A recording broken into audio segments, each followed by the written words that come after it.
If you sell dual special needs plans, you work in the DSNP market, you want to watch this video because I'm talking about a brand new awesome compliance rule that you now are subject to. Hi, I'm Sylvia Gordon with Gordon Marketing. I'm talking about a new CMS rule for those of you that sell in the DSNP market. Now, everybody's supposed to adhere to this rule, but they typically don't audit agents. The agencies are more likely, and the bigger the agency, the more likely you are to be audited.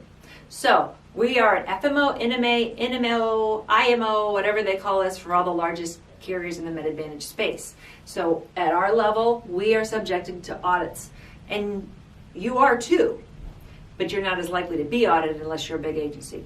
So if you're growing your agency, you're already a big agency, beware. You are supposed to do Inspector General audits. OIG, Office of Inspector General, and GSA, I think that's the government, I don't know. But you got to do both those audits every month, not audits, checks every month before you hire somebody, and then every month thereafter. Anybody that in your office that touches a Medicare Advantage or Part D application, and anybody that has an ownership interest, even though they don't touch applications in your business. So for example, my mom is part owner, she doesn't touch applications, but we have to check her every month. So you don't have to check anybody that's a licensed agent because the insurance carriers are already doing us. This would be your administrative staff, your secretary, the people, the admin people that are processing applications in your office. You have to do this every month. So I would go in and I would put Mary Smith into the website, and to see that she is not on the government exclusion list where she's prohibited from dealing with Medicare Advantage and Part D.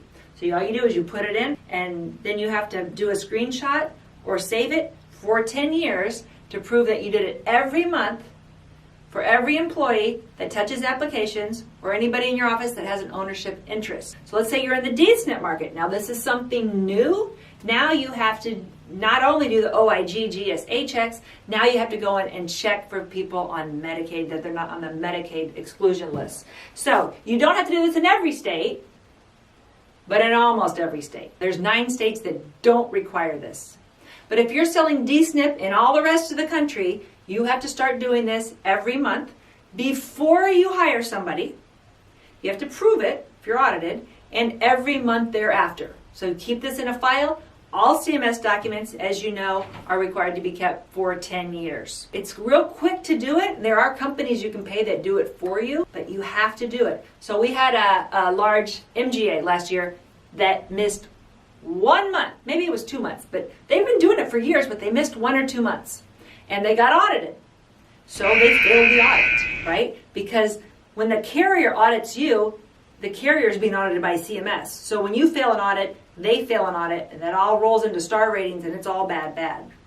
They did not have their paperwork in line, so they had to go through remediation, where they had to, learn the value and benefit and how to do it, make sure they're doing it. Then they got audited every month for several months to check to make sure they were doing it right before the company then laid off of them. And now they'll be, on the regular cycle where they may randomly be audited or not audited, or they might be on a 1 year.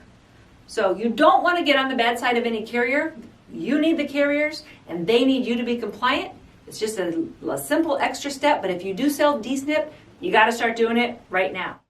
Happy selling. If you have more questions, be sure to subscribe to our channel, and thank you for watching.